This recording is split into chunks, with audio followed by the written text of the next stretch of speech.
Need to quickly add money to your PayPal balance using your debit card? Funding your PayPal account directly from your debit card is a fast way to get ready for online purchases or sending money. In this guide, I'll show you how to add money from your debit card to PayPal. To add money, open the PayPal app or log in to your PayPal account on their website. Navigate to the Wallet or Money section. Look for an option like Add Money, Transfer Money, or Top Up Balance. You'll see options for adding funds. Select your linked debit card as the source. If your debit card isn't linked, you'll need to add it first by entering its card number, expiration date, and CVV. Finally, enter the amount you wish to add to your PayPal balance and confirm the transaction.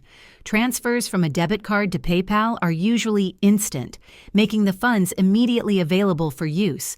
And there you have it. Adding money from a debit card to PayPal is fast and convenient. If this video was helpful, give it a thumbs up and subscribe for more tips.